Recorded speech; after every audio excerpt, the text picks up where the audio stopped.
I was the only one without a +1. Not just in the bridal party. Not just among close friends. I mean the only one at the entire wedding who wasn't allowed to bring someone. Everyone else had a date. Some were married. Some were engaged. Some had been dating for just a few months. But me? I was told no. No +1. No exceptions. Because apparently, my relationship wasn't serious enough. That's how it started. But that wasn't the worst of it. The worst came later, when I realized I wasn't just left out. I was being set up. Let me take you back to the beginning. When my friend, let's call her the bride, asked me to be in her wedding party, I said yes without hesitation. We'd known each other for years. Not best friends, but close enough. I'd been there through her rocky dating history, her on-again, off-again guy, her excitement over the proposal. I didn't expect to be treated like family, but I did expect basic respect. So, when I received the wedding invitation and noticed that my boyfriend of a year wasn't included, I was confused. I reached out. Hey, just checking. Was there a mistake? No +1 for the ceremony? And I got a message back that, even now, makes my blood boil. We're only allowing +1s for couples who are engaged or married, she said. We just don't want random people in our wedding photos, especially if you're not even with them in a few years. That was the line. Random guy. She called my boyfriend, someone who's been kind, thoughtful, and supportive for an entire year, some random guy. It stung. Not just because she diminished him, but because she reduced our relationship to an afterthought. Like our love was disposable. I tried to stay calm. It was their wedding, after all. Maybe this was just their rule. Maybe it wasn't personal. Until I arrived at the ceremony and saw the truth. There were couples everywhere, people in relationships newer than mine, people I barely recognized were sitting hand in hand with their +1s, and I was alone. I was the only one in the wedding party without a date. I tried to swallow it, tried to smile through the photographs, play my part, be graceful. But inside, I was burning. Still, I told myself to make it through the day. Just get to the reception. Eat, toast, dance, and leave. That was the plan. But that plan unraveled the moment I walked into the reception hall. It was even more crowded than the ceremony. Friends of friends, extended family, distant acquaintances. Every table filled with laughing couples, except mine. I was seated at a table full of people I didn't know, each of them with someone beside them. I was the only single person, the only one sitting alone. And then the question started. Where's your boyfriend? Did he not come with you? Oh, I thought you two were still together. And all I could do was smile and say, he wasn't invited. And when they asked why, I told the truth. I wasn't allowed a +1. And that was when the humiliation started to simmer into something else. Something sharper, something heavier. Anger. Anger at how small they made me feel, at how they singled me out, at how they made me sit there, alone, while everyone else had someone. But it didn't stop there. That's when Dean entered the picture. Dean was a friend of the groom, someone I'd met once or twice before. Harmless, quiet. But apparently, Dean had developed a bit of a crush on me. The kind of nice guy crush that gets nurtured by friends whispering, you two would be perfect together, despite me making it very clear.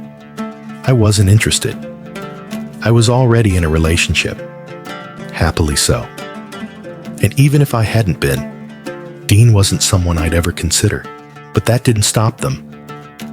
As I was finishing my meal, A guy I barely knew approached me and said, "Hey, someone over here has a question for you."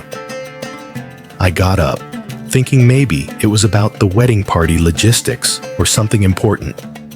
And there was Dean, standing awkwardly, smiling too much, surrounded by a few people who were watching us, giggling behind their hands like middle school matchmakers. I felt it immediately.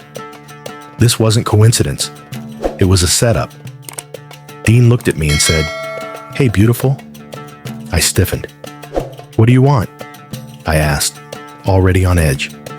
He gave me a rehearsed line about his phone being broken because it didn't have my number in it. And I snapped, "Dean, phone back off and leave me alone. No, you can't have my number. No, I don't want to talk to you. I'm not attracted to you. I don't want anything to do with you. You are not interesting or attractive to me at all." People froze. The table nearby fell silent. Dean stared at the floor. I told him to look at me and promised to leave me alone. And he did. I walked away, finished my food in silence, and then I stood up, picked up my purse, and walked out of the reception hall. No cake cutting, no speeches, no dancing. I didn't say goodbye. I didn't make a scene. I went straight to my boyfriend's house and collapsed into his arms. Later, I got a message from the couple.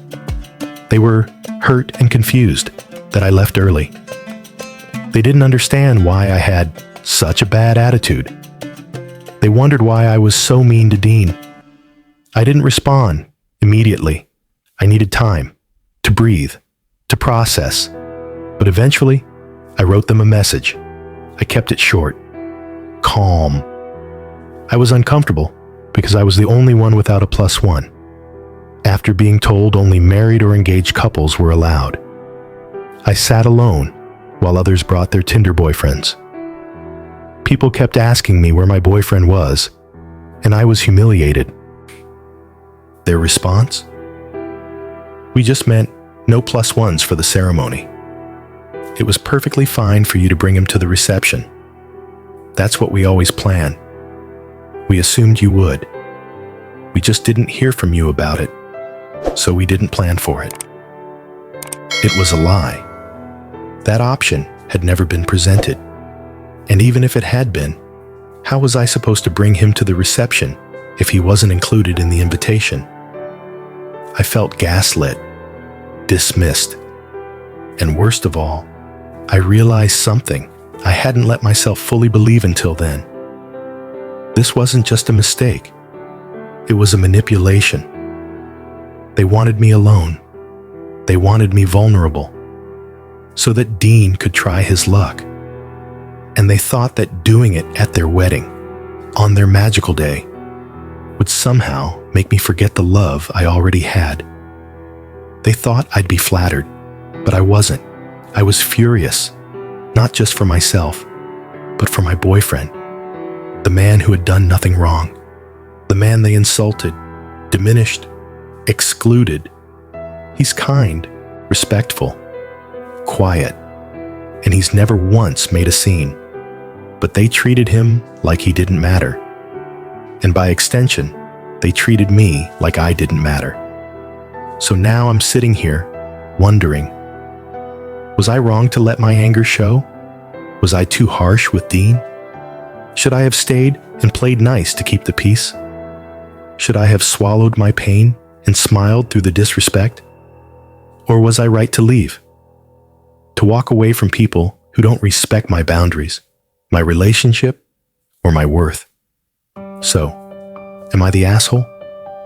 Because I honestly don't think I am. But maybe I just needed someone else to see it too. This story cuts deeper than wedding drama. It's about boundaries and what happens when people, friends even, cross them under the guise of doing what's best for you. It's about the quiet humiliation of being excluded, of realizing that people you thought cared about you only cared about a version of you they wanted to create. It's about standing up, not just for yourself, but for the love you've built with someone else. Too often, we see emotional manipulation wrapped in tradition, in family, in celebration. But control dressed as kindness is still control. This narrator didn't make a scene. She didn't throw a fit. She simply refused to let herself be used. And that takes strength. Now we want to hear from you. Have you ever been excluded, manipulated, set up against your will? Have you ever had to walk away from people who claim to be friends? Drop your story in the comments. Let's open the vault. Let's tell the truth. And let's never apologize for protecting our peace. This is AITA Story Vault.